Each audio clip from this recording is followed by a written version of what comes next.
அஸ்ஸலாமு அலைக்கும் வரஹ்மத்துல்லாஹி வபரகாத்துஹு. இன்ஷா அல்லாஹ் இன்றைக்கி நம்ம தூக்கத்தினுடைய 10வது சுன்னத் பார்க்க போகிறோம். இது வரைக்கும் பார்த்த சுன்னத்துகள் எல்லாமே முழு எக்ஸ்ப்ளனேஷனோடு சொல்லியிருப்போம். இன்ஷா அல்லாஹ் பார்க்காதவங்க போய் பார்த்து தெரிஞ்சுக்கோங்க. அப்போ தான் அமல் செய்யக்கூடிய ஆர்வம் நமக்குள்ளே வரும். 10வது சுன்னத் குப்புற படுக்காமல் இருப்பது, அதாவது மல்லாக்க படுக்கிறது அப்படின்னு கூட சொல்லுவாங்க. குப்புற படுக்கிறது, ஷைத்தான் தான் எப்போவுமே குப்புற படுப்பான் அப்படின்ற மாதிரி சொல்கிறாங்க. கண்டிப்பாக குப்புற படுக்கக்கூடாது. முக்கியமான விஷயம், நம்ம உடம்புக்கு அது சுத்தமாக நல்லதே கிடையாது. ஏன்னா நம்மளுடைய முன்பாகம் எல்லாமே அமுங்கிற மாதிரி இருக்கும். ஸோ நீங்கள் அப்படி படுத்தீங்க அப்படின்னா நம்மளுடைய உடலுக்கு ரொம்ப தீங்கு. கண்டிப்பாக அந்த மாதிரி படுக்கக்கூடாது.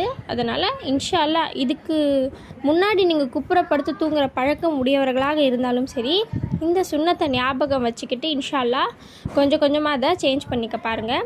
சின்ன பிள்ளைகளுக்கு கண்டிப்பாக சொல்லுங்கள் குப்புற படுக்கக்கூடாது சொல்லிவிட்டு அந்த ஹேபிட்டை மாற்றி விடுங்க.